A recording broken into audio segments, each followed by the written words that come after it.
CTV Edmonton, local breaking news with Miriam Valdez-Carletti. Good evening. Last night, Mark Carney won his majority. Today, he got down to business. The Prime Minister says his government will pause its gas tax for the summer.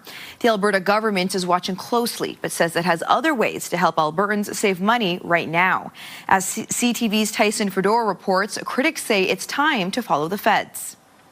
The Prime Minister's first act with his now majority government was to suspend the federal gas excise tax. When Canadians are facing financial pressures, they carefully manage their expenses, and they expect their government to do the same. From April 20th to September 7th, prices at the pump could drop up to 10 cents per litre, 4 cents for diesel, and airlines will also see a reprieve on jet fuel. I passed another gas station that it was $1.70 something, so I sort of thought, even though I don't drive that much, I better fill up now. Every little bit helps. It always seems to be a little too high, but right now, yeah, it hurts. For many Albertans, the federal gas tax suspension is not enough.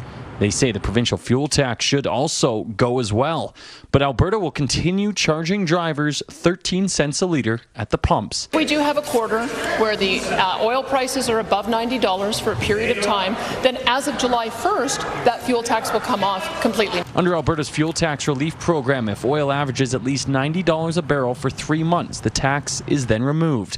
But that's not good enough for the Canadian Taxpayers Federation. Carney needs to make the gas tax cut permanent, but at least he's providing some relief. The Alberta government has to cut gas taxes as well. They're trying to use long division as a reason why they're not cutting taxes. But look, Albertans are struggling with, how expensive everything is. Albertans want tax cuts, and the Alberta government needs to make that happen. One economist says pausing gas taxes does not actually solve the problem. It really doesn't matter whether it's 10 cents, 13 cents, whether you do it on gasoline prices, at the grocery store, whatever. The problem is, how do you boost people's incomes? And that's where the problem lies, and that's where the solution lies. Pump prices nationally have jumped an average of 40 cents a litre since late February because of the war in Iran. Tyson Fedor, CTV News, Calgary.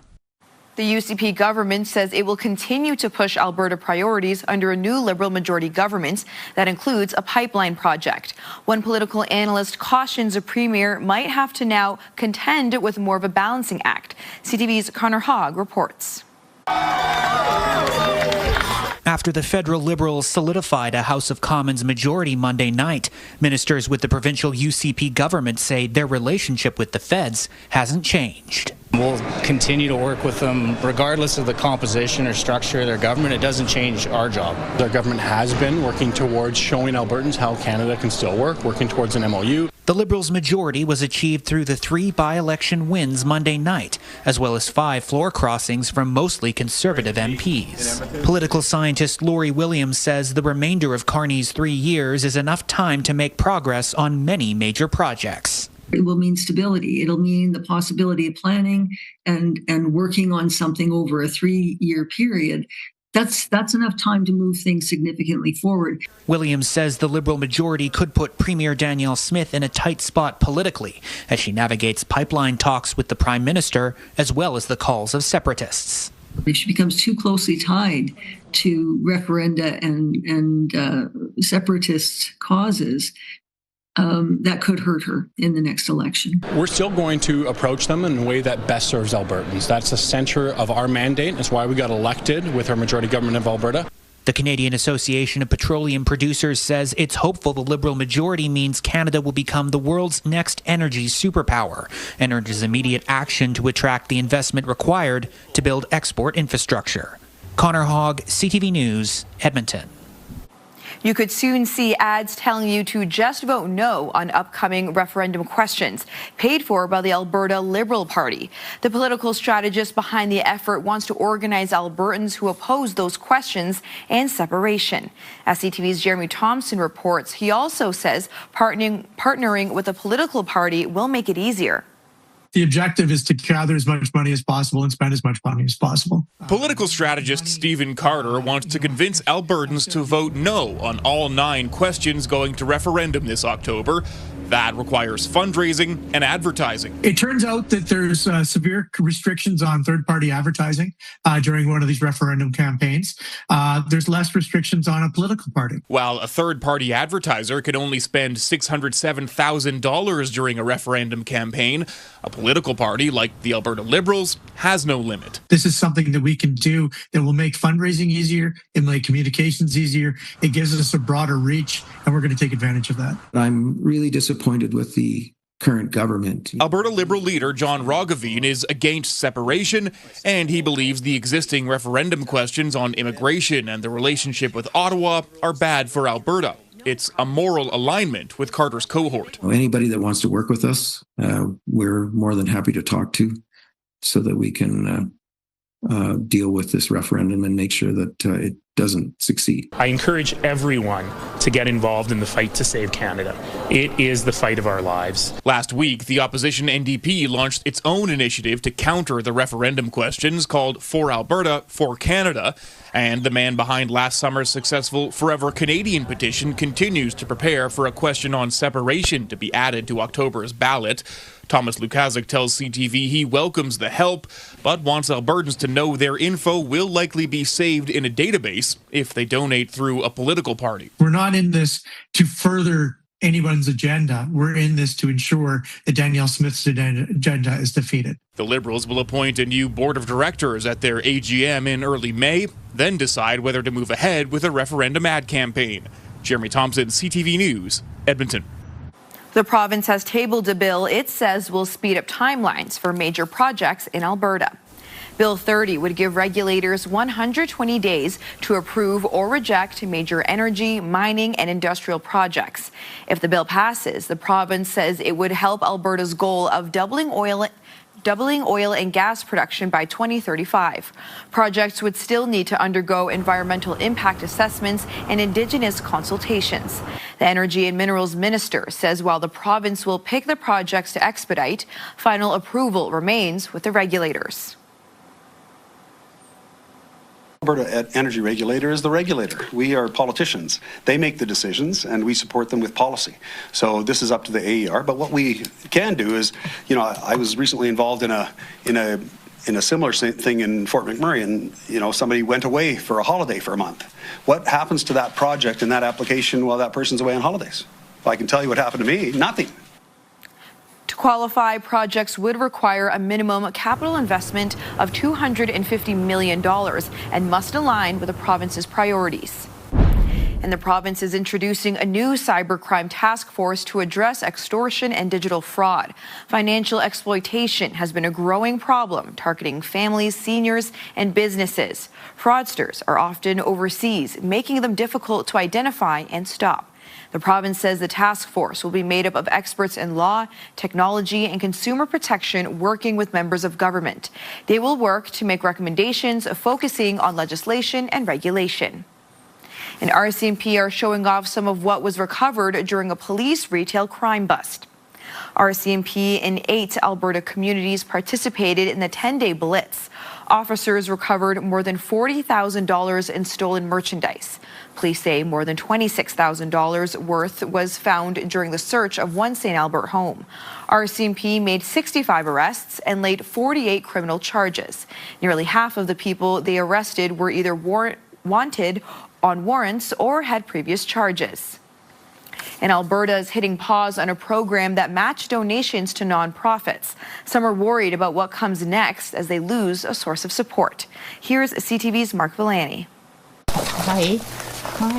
Kathy Bartley just rescued this foal named Striker. Found 2 weeks ago in distress, his chances of survival were slim. He had no antibodies, he was sick, he had to have a plasma transfusion. Now he's recovering at Bear Valley Rescue near Sundre. The nonprofit organization says the emergency vet bill was thousands of dollars. Thankfully, the cost was covered in part by Alberta's crowdfunding program. Since 2021, the program helped roughly 220 organizations, with the province matching donations up to $5,000, for a total of more than $230,000 matched in that time.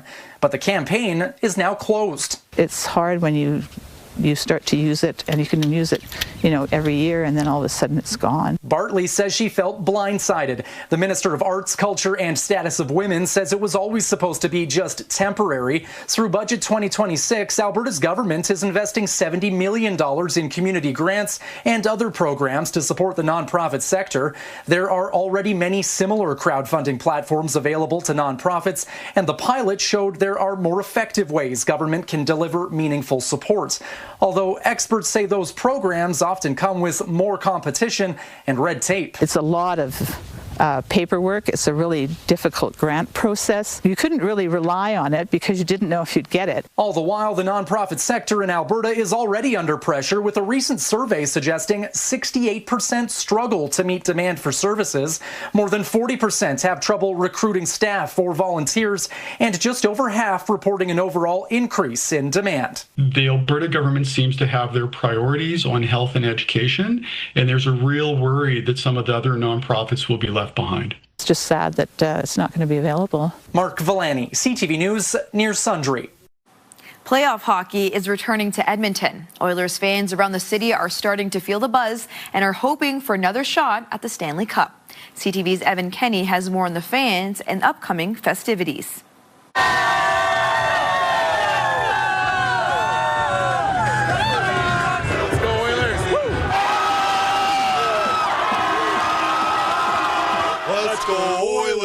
Oilers fans are getting back in the playoff spirit. I think we get these and we get the face paint going as well. So you think that's what pushes the team over the edge? Yeah, 100%. Get the support. Give them enough support. For the 7th straight season, the team will be heading to the postseason.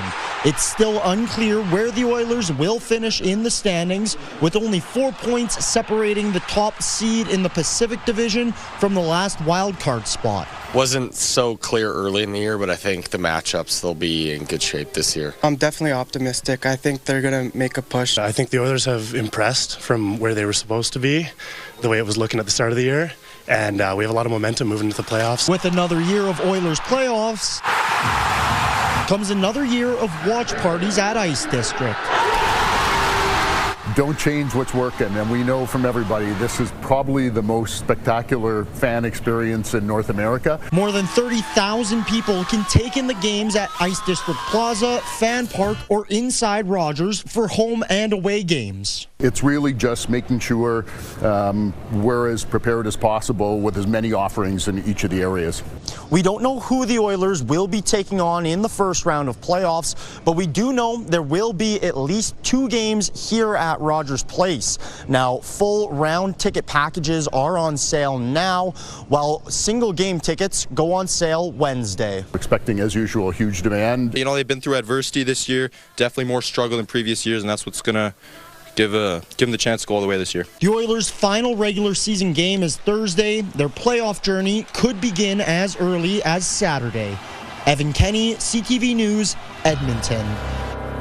Coming up next, what researchers are saying about head injuries in children. And also just ahead, how delaying generic Ozempic is frustrating Canadians. We actually had hoped that the generic would be available in Canada as early as January. Good evening, folks. Rain through the day Tuesday, but we've got some spring snow in the forecast for overnight tonight and for much of the day tomorrow, as well as some cooler temperatures and some gusty wind. We'll talk about all that and the big warm-up towards the week in just a few minutes. Programming brought to you by James H. Brown Injury Lawyers, the heavy hitters of injury law.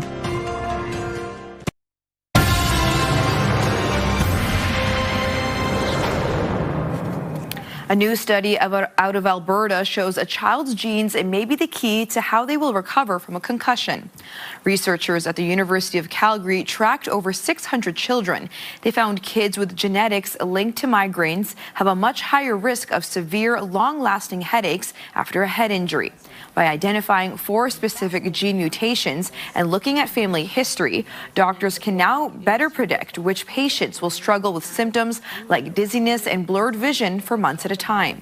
The majority of kids who have a concussion will actually recover within a month, but about a third will have more prolonged and more severe symptoms that can be very disabling and keep them out of school and activities for quite a long time. Experts say in the future, rapid genetic testing could help doctors choose the right medications immediately after an injury. The research team now plans to expand the study to adults. Months after Ozempic lost patent protection in Canada, a generic version of Ozempic is still not available. For many, that means the drug is out of reach due to cost. With more on why Canada is taking its time approaching the generic drugs, here's CTV's Kevin Green. For Nicole McGimsey, the cost of Ozempic once put it completely out of reach. At $400 a pop, that's a lot of money to leave. It was not even something that we could consider as an option. Semaglutide, marketed as Ozempic and Wegovy, depending on its use, lost patent protection in Canada in January, a move that was expected to quickly bring cheaper, generic versions to market. We actually had hoped that the generic would be available in Canada as early as January. But months later, none have been approved, even as countries like India already have generic options available. There are, a lot of my own patients who I would love to be able to prescribe this treatment to them, but it's just out of the capacity of what they can financially afford. In a statement to CTV, Health Canada says its normal drug approval process takes 180 days, adding because Ozempic is a biologic medication, the process is complicated, saying the submissions for generic semaglutide are complex and require extensive data to ensure they meet standards for safety, quality, and effectiveness. Health Canada also says because the drug is injected, the generic's delivery pen must also pass inspection. Pharmacists say demand is already there, especially from patients paying out of pocket. We've had a few questions for sure. If they don't have insurance coverage, they're quite eager to have maybe a generic come to market, help reduce their costs a little bit. Now back on Ozempic after a change in insurers, McGimsey has coverage but says many others are still waiting. The sooner the better is really what it comes down to. So any cost savings to everyone is beneficial. Kevin Green, CTV News, Calgary. Nearly a dozen restaurants around the city will be raising money for HIV Edmonton tomorrow. Akahutla is one of 9 restaurants taking part in a Taste for Life. The event has been raising money for HIV Edmonton since 1999. Tomorrow, the participating restaurants will donate a portion of their sales to the organization. Subsidize food hampers. We do a weekly hot meal that we welcome the community in. And so we'll be using those funds to support programming for our community members. For a full list of the restaurants taking part, visit our website, ctvnewsedmonton.ca. And Edmonton is hosting the Canadian Wheelchair Basketball League Finals this weekend. Athletes from across the country will compete at the Seville Centre. The tournament is expanding this year to bring in a 3rd division of players. 2 wheelchair basketball players told Your Morning's Kent Morrison that it's good to see the game expanding. This is also the 50th anniversary of the Alberta Northern Lights Wheelchair Basketball Society. We're one of the biggest and largest teams that stuck around for the longest period of time. We have a great impact in our communities, and I think a lot of athletes really enjoy the communities that they get to meet and the people they get to meet along the way. So wheelchair basketball has a big impact in Edmonton's community. The Nationals begin Friday morning. Canada will also host the World Championships later this year. After the break, an Edmonton man's miniature model of the legislature. I did it in my spare time through 2 winters. It took me 2 winters to do it. Coming up Wednesday, managing your money in tumultuous times. We explore ways to make smart choices to benefit your bottom line now and in the future. We'll see you at 6. Your Morning Edmonton, weekdays. Programming brought to you by Green Tree Outdoor Living, where your dream yard becomes a reality. Welcome back. 10 degrees cooler than yesterday. It's 16 for a daytime high yesterday. Today, showers and 6. And it'll be even chillier tomorrow. In fact, for most of tomorrow, temperatures will be below 0 in the Edmonton area. There's your snow. Heaviest, steadiest snow overnight and into early tomorrow morning will be north of Highway 16. I'll show you some estimated snowfall totals here in a second. Snow dropping through the Edmonton area through at least the first half of the day. There's still some uncertainty with how long this sticks around. If it's out of here by 2 or 3 p.m. and back off to the west and southwest of us, then we probably only end up with 2 or 3 centimeters of snowfall. If it hangs around until about supper time, though, or maybe even into the early evening hours, then we could end up with closer to 6 to 8 centimeters of snow. Either way, the heaviest of the snow is going to miss us to the north on Wednesday and to the south on Thursday. Some heavy snow across southern parts of the province on Thursday. Let's take you across the first half of this snowstorm, though. By the end of the day, Wednesday, in through the northeast, look at this, potentially 10 to 20 centimeters worth of snow there for areas just off to the south of Cold Lake, Bonnyville, St. Paul. You're going to get significant snow. 10 to 15 potentially in this Whitecourt, Westlock area, and then Hinton, Grand Cache under a snowfall warning. Maybe 20 to 30 centimeters of snow. You notice here in Edmonton, though, none of those purples in the Edmonton area. We're on the southern edge of this, so we will get some snow. We'll probably have at least a bit of accumulation, but the heaviest should stay north of us. And then there's that heavy snow in the purples there across southern Alberta on Thursday. 0 tomorrow morning here in the city, but looking to the north, minus 12 tomorrow morning in Fort McMurray, minus 6 in Grand Prairie. You'll see daytime highs at about minus 2. Fort McMurray, minus 3 with that heavier snow. Cold Lake, Fagerville gets a couple centimeters of snow, minus 2. Minus 2 in Grand Prairie. Snow should stay for the most part south of Grand Prairie and Peace River. 1 in Red Deer here in Edmonton. We'll start the day at around the freezing mark, drop to around minus 2 in the afternoon with wind gusting to about 30 kilometers per hour. So roads are not going to be great tomorrow. They'll at least be wet and slick, and in some spots icy. I don't think roadways are going to be super snow covered, though, at least here in the city. Blowing snow, reducing visibility, though, could be an issue. 2 on Thursday, back to 7 Friday, and look at that warm up Saturday, Sunday, and early next week. That is your forecast. From the landfill to the runway, young designers have turned discarded garments into fashion creations. A clothing exhibit at City Hall is showcasing the efforts of students trying to reduce textile waste. The city says from 2022 to 2024, Edmontonians threw out more than 39,000 tons of clothing and fabric. That's roughly the equivalent of nearly 6,500 elephants. It's encouraging people to consider upcycling to reduce landfill waste. 13 students between the ages of 14 to 18 did their part by designing and creating outfits using clothing, fabric, and materials from local thrift stores. They got education, they learned about textile waste and how it's a huge problem all over the world.